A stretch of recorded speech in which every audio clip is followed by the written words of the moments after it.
Brandon, what I remember most about playing with guys who knew how to rush the passer, they would just tell you, just cover people for me, just long enough for me to get there. And that's exactly what happened on that play.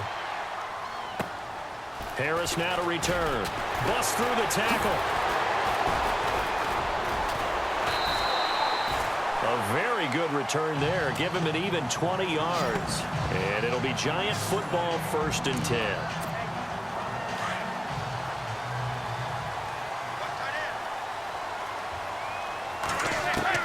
On 1st and 10, here's Manning.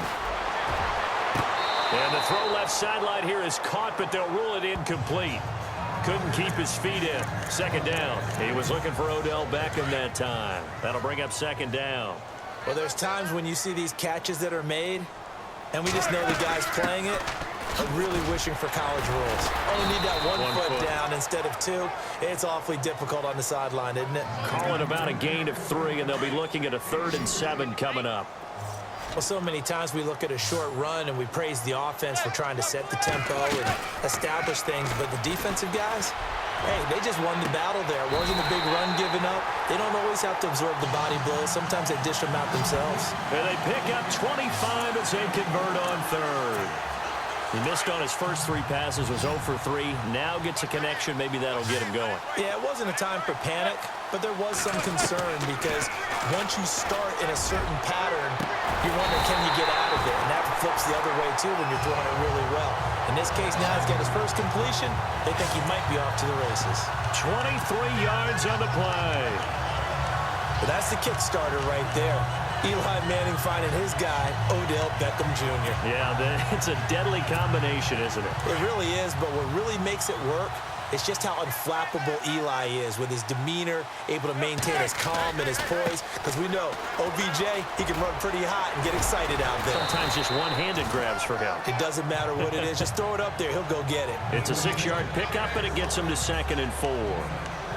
That play wasn't quite as big as the play that preceded it, but still, gotta like the way they're moving the football, partner. Absolutely. Pretty good room to run on that last play. Yeah, they didn't get a first down, but still, you'll take runs like that each and every time, won't you? And he will take it on in for a Giant touchdown. Paul Perkins taking it in from 7 yards away. And the Giants add on to their lead.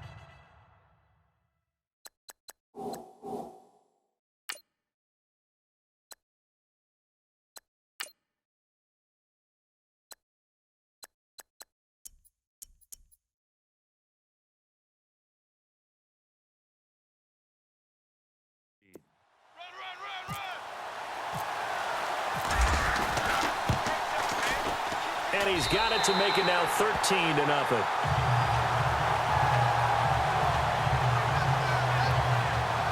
A drive that time of 6 plays. And finishing it off with a touchdown run, Paul Perkins. Rosas now to kick this one away. Jakeem Grant now to return. And he'll take it past the 25 and up to the 28-yard line. So now here come the Dolphins. And the last drive, their first drive, 3 and out. What changes here, if anything? I think it's making sure the guys that you trust the most with the ball, the biggest playmakers you have, that they touch it on this possession to try and get things moving. So get it to the horses. Without a doubt. They're the ones that typically end up in the end zone. Yeah, give him 4 yards there. It'll be 2nd and 6. See if they stay on the ground for 2nd down.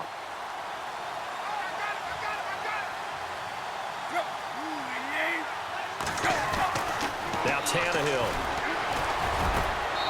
Fasano here brings it in. That throw good for only a couple. It brings up 3rd down. All right, say it with me now. There's a lot of different words we come up with. Maybe we go back and forth after that play, getting his toes tapped down to make that catch. Crafty? Yep. Wiley? Oh, definitely. All the veteran names? You name it. Has every move in the book and continued to get better throughout his career so he can make that type of a catch. They are, however, facing a 4th down situation. Here's Matt Darr now. On for his 2nd punt. He'd take a repeat of his first. He gets this one away, and boy, it's another boomer. A good kick, 49 yards, just 3 on the return. And the offense will take over with a new set of downs. Odell Beckham now marching back onto the field. He's doing what he's capable of, having a solid game. Not the most amazing game. He's not over 100 yards, but a good game so far. And you just know that mentally he feels like he's one catch away from turning it into a great game and starting on that road. And the defenders are well aware of that, too. And he's going to be brought down. Back at his own 6-yard line. Cameron Wake in there to get him for what will be a loss of 13 yards. Well, so much for setting the tone of the drive offensively. Giving up a big sack that loses that kind of yardage, not a great start. And this is going to be caught. He won the fight for the football.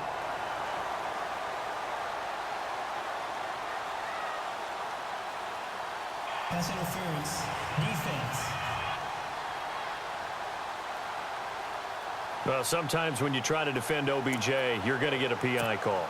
You might get a PI called at just about any point during his route. And I think a lot of teams have taken the whole philosophy of, hey, just go ahead and do what you have to do and hope eventually they'll quit calling it. But not in this case. They dropped the flag for the pass interference.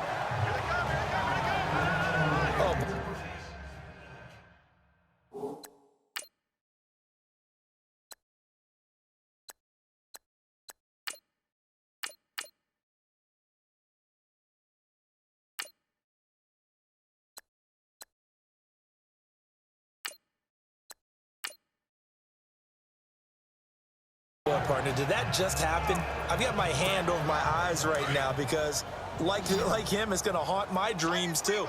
He was wide open. How did he overthrow him there? Defensively, just very lucky. You know that they got away with one there. Now Smith. And his first throw here is incomplete. There are a good number of coaches that any time they call an in route are really worried about the play because there's so much traffic ordinarily that the ball has to get through to get to the receiver. And on that play, it was batted down. He's going to rifle one deep left, and that's caught inside the 35. And he makes it all the way down to the 31. It's a big play for the Giants on 3rd down. 48 yards. Well, we know he's got the speed there. He needed the speed and the hands. A great catch. And because of that speed, you have to respect it as a defender. So you have to either play off or make sure you're somehow in contact with him. And he's able to do exactly what you said. Use the speed to his advantage and go up and get the football. That's a big-time play right there. They go with Perkins again. Oh, nice move. And he'll take it down here just shy of the 15 at the 16-yard line. 9 yards on the pickup there, and it keeps the drive alive. So many teams want to throw the ball in this situation nowadays, but I love watching a team that has enough confidence to go ahead and run the football in that situation. That's almost a tendency breaker. Here's Perkins on 1st down. And they're going to lose some on this play. Being knocked back to the 18. It's a loss of 2 there, bringing up 2nd down. The insistence of speed at every position is really seen at the defensive end spot. These guys in the old days were often outside linebackers. They just pushed them forward because they wanted them to play fast and get to the quarterback or the running backs quicker than ever before. And his throw is incomplete. He was looking for Evan Ingram, the tight end. And it's 3rd down. All defenders get tired of hearing about their lack of hands and why they're playing defense instead of offense. But in this situation, it was the hands that made the play. Batting the ball away on an attempted touchdown pass. Excellent job. Way to knock it down. And it's incomplete. Both players had a shot at that one. Neither can get it. And it brings up 4th down. You're down 2 touchdowns. You just know defensively you absolutely have to come up with a big play. That nearly was one right there. He looked over at the sideline immediately after the drop and just saw the dejection they felt. And he will take it on in for a Giant touchdown. Evan Ingram, an 18-yard touchdown grab. And the Giants are able to grow their lead. A good tight end is a heck of a weapon for any quarterback, especially when you're able to create some mismatches. Sometimes they work against a linebacker, sometimes they work against a smaller defensive back.